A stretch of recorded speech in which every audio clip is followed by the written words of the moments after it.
Hello, boys and girls. Stevie Coyle here at Mighty Fine Guitars. Nice to see you. It's Friday noontime webcast. It's a little afternoon. I understand.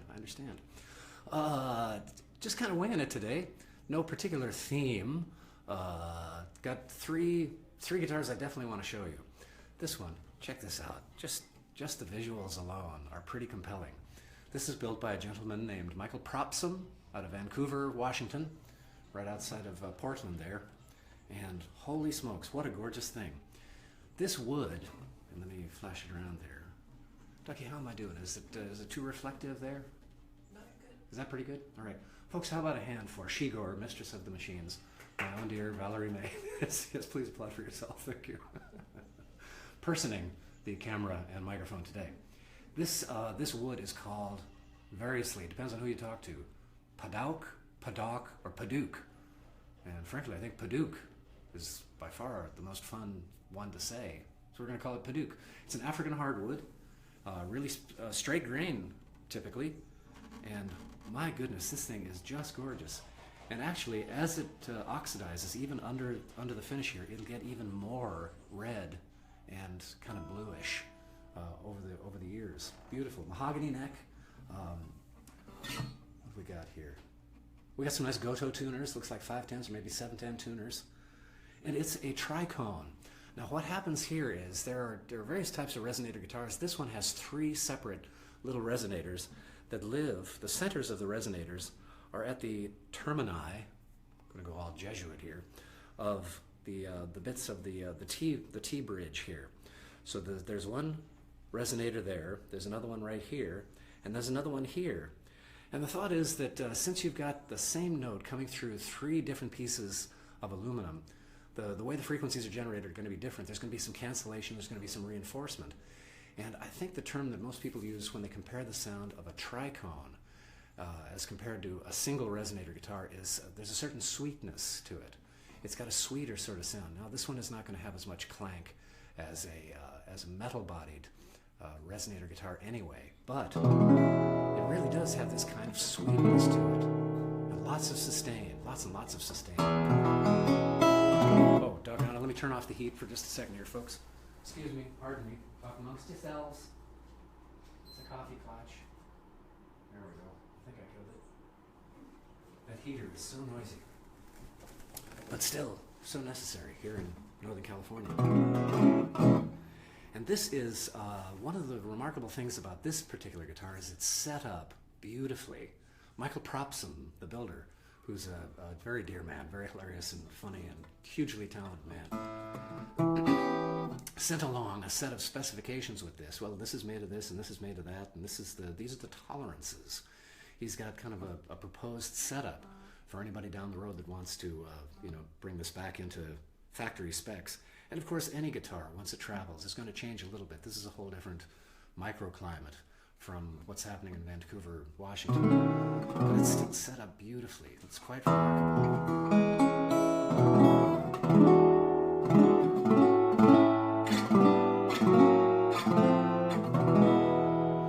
Now tell me again, please tell me if the sound is too distorted coming through, or if things are out of focus or whatever. I'm not sure we can do much about the focus, but we can do something about the sound, so do let me know. And if there's anything in the shop you'd like to see in particular, I have plans to show you today this Propsom, a Breedlove, which is the steal of the century. The gentleman that owns the Breedlove that I'm going to show you in a little bit is very eager to sell it because there's another guitar he's fallen in love with here in the shop, but he needs to sell this one first. He's got a deal at his house. He's got the standard 1 in, 1 out kind of thing. Yes, you can have another guitar, but you got to get rid of one. There's just not space for all of the guitars you want, young man.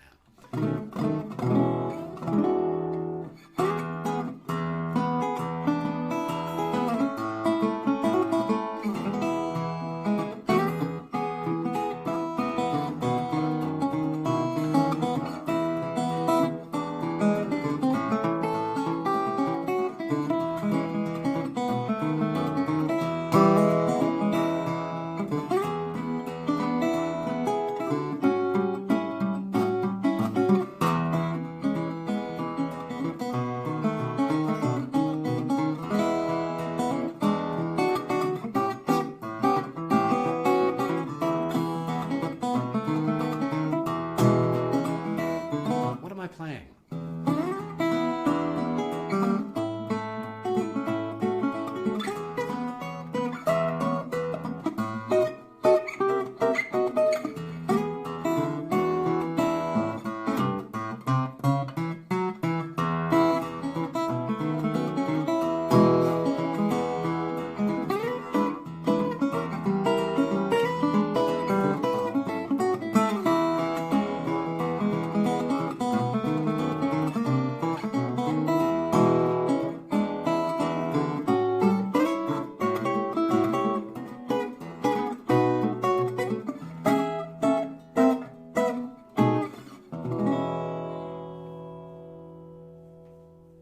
I wonder what most of that was. I recognize some of it, but I don't know. So, tricone, the original tricone.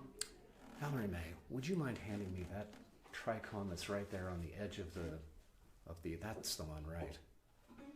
Thank you. I'll show you kind of what he has done. There's kind of a, thank you so much. Thank you, Ducky. Got it. Wow. Here's kind of a slightly more standard tricone. The original tricones were made of metal, of course, but they had this kind of lattice work up here that was just cut into the metal in the same way that here, on this guitar in my left hand, is cut into the wood on the top. This is the M1 from the new National company. And but notice what Propsom has done here. He's made the lattice interleaved, interwoven, which is really quite remarkable. And this is kind of a cool way to get inside the guitar should you need to get in there to make some adjustments without taking the whole resonator face off. You can actually jump in there and do some minor adjustments through the lattice holes up here at the top of the guitar in the upper bout. Quite remarkable. Yes, questions? The light is so much over there. Oh. This one's lit up and not that one. Oh, all right, thank you. And that microphone. More like that? Yeah, tilt this toward the light and the microphone also is blocking that one. Oh, I see. All right, very good. Thank you.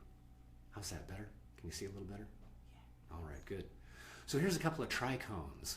There is a single resonator in the shop, but it's out on sleepover right now, and I think it's going to be going away soon. So, which is a lovely thing, a 1936 Dobro. I think I featured that in one of the other Friday webcasts a couple of weeks ago. So just to hear a little bit of the difference, this is a colossally loud guitar. If any of you are buskers out there, you could busk all four corners at the same time with this guitar. Just put a little pot out on each corner and become rich beyond dreams of avarice. So I'll play a little bit on this one as well. And this just feels like a classic National. Oh, alternate tuning.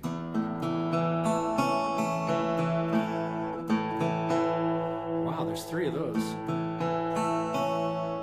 I wonder what tuning that is.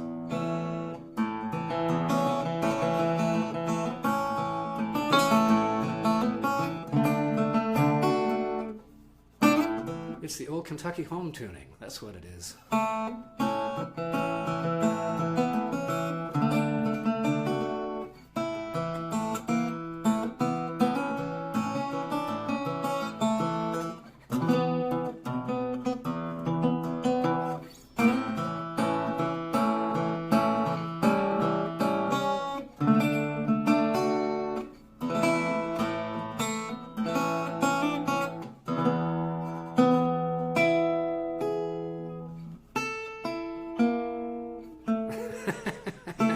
So close, so close. Well, that's quite remarkable. I should probably put that in something a little more human. Where's my tuner? There it is.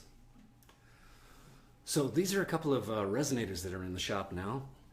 This is the National M1, and that was the Propsom Paduke. And I'll give this a real quick tuning. Let's just see where we were. I'm always curious. We had a C sharp and an A. Well, it's kind of an A-ish tuning, an E.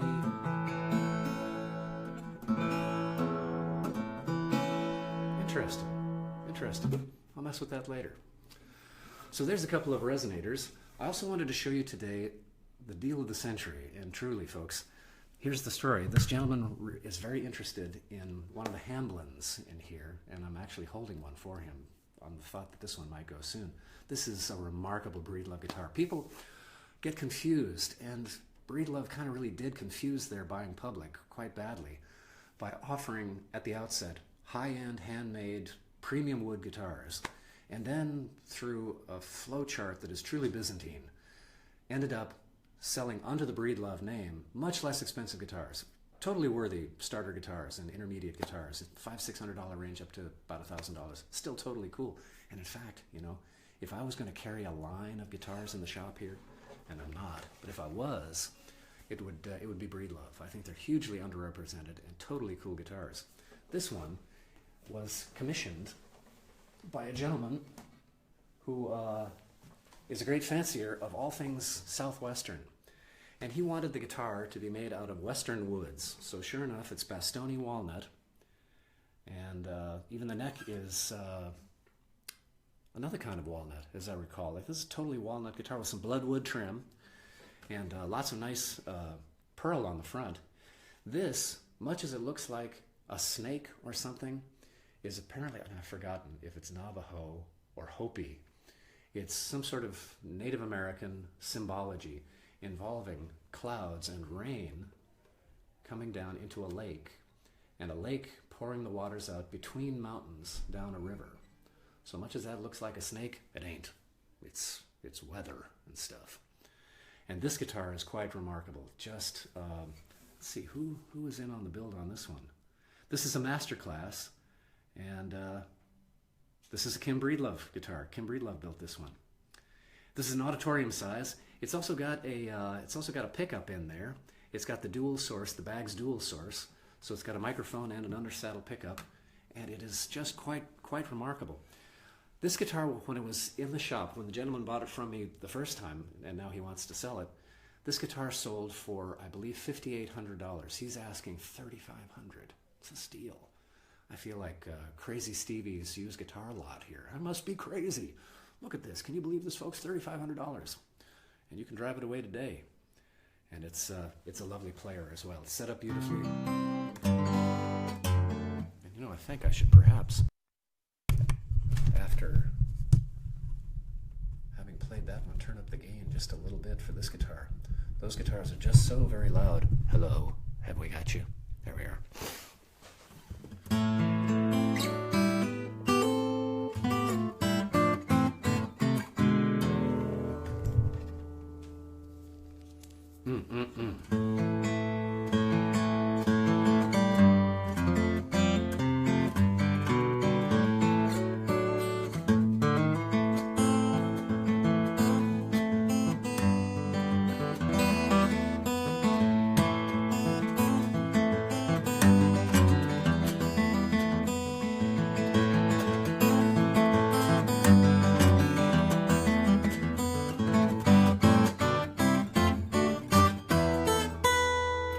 Let's see, how does it go?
Some serious muscle memory going on there. Man, oh man.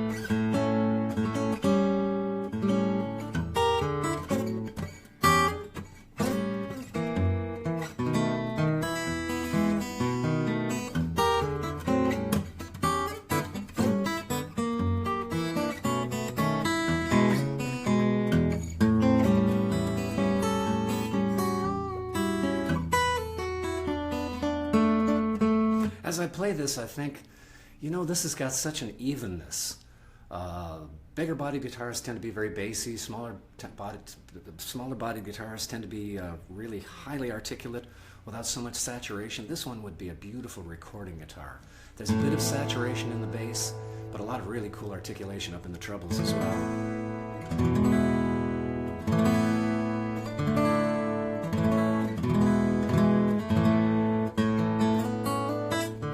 So a good all-around guitar. It's a good strummer. Yep.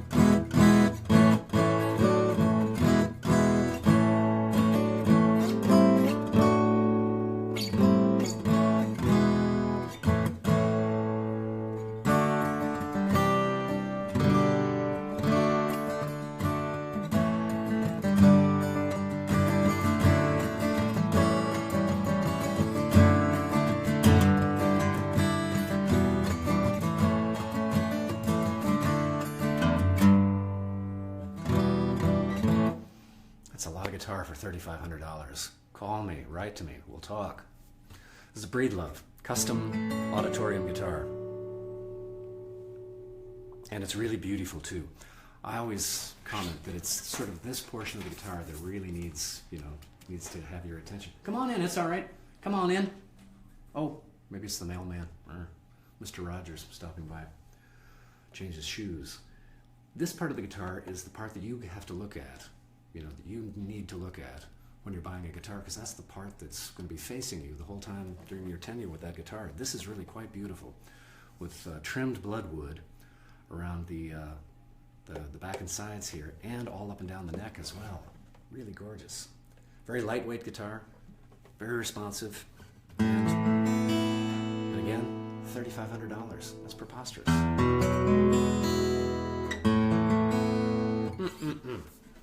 Well, let me press on and show you one more. Now this guitar is a bit of a mystery. I guess I'm kind of putting this out there to folks that know more about this builder than I do. I was very impressed. A gentleman came in yesterday that is interested in selling this guitar. Not because it's not a great guitar, because the fingerboard is a little wide for him. I happen to love a really wide fingerboard. This is 1 7/8 across the nut here. Almost the width of a classical guitar, and it's really comfy for fingerstyle. Not perhaps so great for strumming, but for fingerstyle it's really quite remarkable.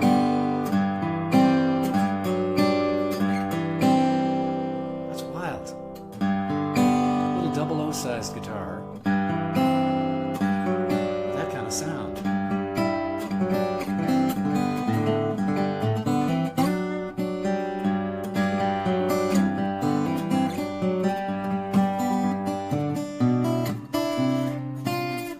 Oh. That'll make a difference.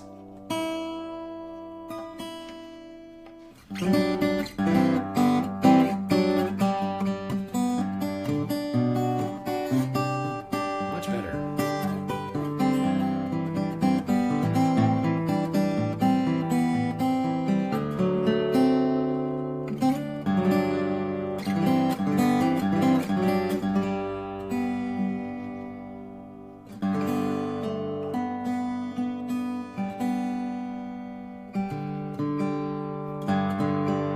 It's a whole different set of overtones, unusual as well. Again, Bastoni walnut, and a Sitka top, I believe. There's lots of nice cross grain going on in here, so I'm guessing that's Sitka on top there. Although, like I say, I really don't know. This gentleman's name is Randy Muth, M-U-T-H, the gentleman that built the guitar. Excuse me. Randy Muth, out of Hamilton, New York. And this guitar was built in 2012. The model is the S14. Although it's a 12-fret guitar, it's the S14. Fair enough. You call it what you want to there, Randy. And it's just lovely. I'm going to get this. Let me get this really, for really reals, tuned up here. I wanted to tell you that since you're online here, since you're savvy to the ways of the internets, tomorrow night, Saturday night, March 4th, here in the big room, directly in back of my little shop here, we're going to be featuring two really wonderful musicians, Craig Ventresco and Meredith Axelrod. They're a couple, and they're just fantastic. Craig, if you close your eyes during their concert and just give a listen, you'd swear you were back in 1911 or so. Sort of proto-jazz, lots of Tin Pan Alley, brilliant, genius, mad guitarist, and his wife, if you close your eyes again, you'd swear you were listening to Memphis Minnie. Big foghorn, beautiful foghorn of a voice. Remarkable, remarkable couple. Come and check them out. Ventresco and Axelrod. If you can't make it to the show here at the shop, tune in online on the Mighty Fine Guitars page and over on the Stevie Coyle personal page, because I'm going to be webcasting that show as well. And you don't want to miss that. These folks are really just a hidden treasure. Miss Valerie and I used to go over and visit them at a restaurant they played at with some frequency in North Beach, California. We miss it so much. The restaurant has gone away, and so the gig has gone away. But we used to go over and see Craig and Meredith every month or so. Miss that.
What a guitar. Just lovely.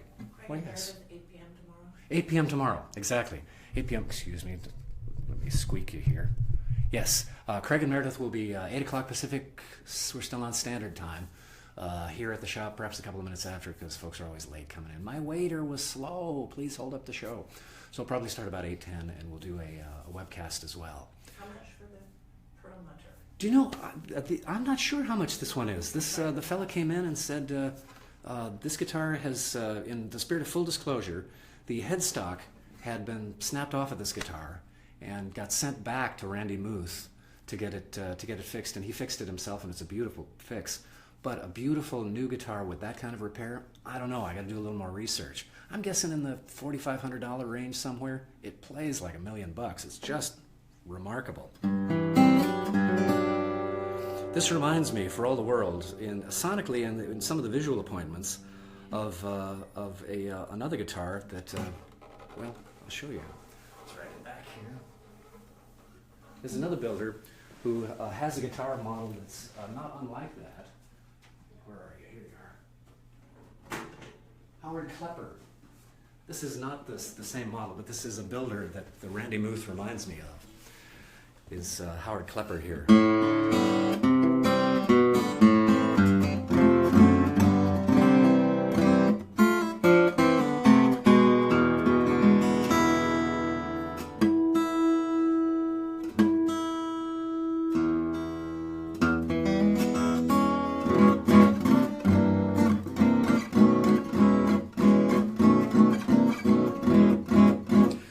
Something about the binding of the neck is similar, and actually much of my little album, 10 in 1, was recorded on a Howard Klepper guitar that reminds me for all the world of this Randy Muth. So, if that's not too twisty, a series of stories. Well, yes, in the back. Do you have a question? Just wondering, has the Propsom been played? I will play the Propsom again. Somebody's tuning in a little bit late, but that's fine. Glad to play it again.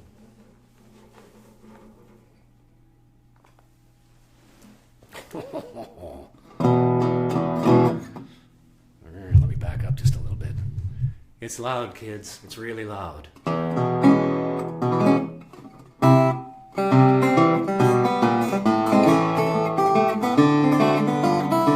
Maybe not with a thumb pick.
Wow. Get your ears ringing. How about that?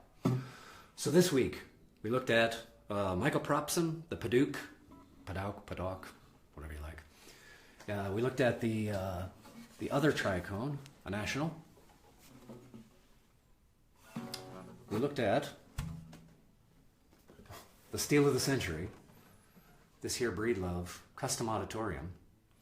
And we looked at the Randy Muth, the little 00.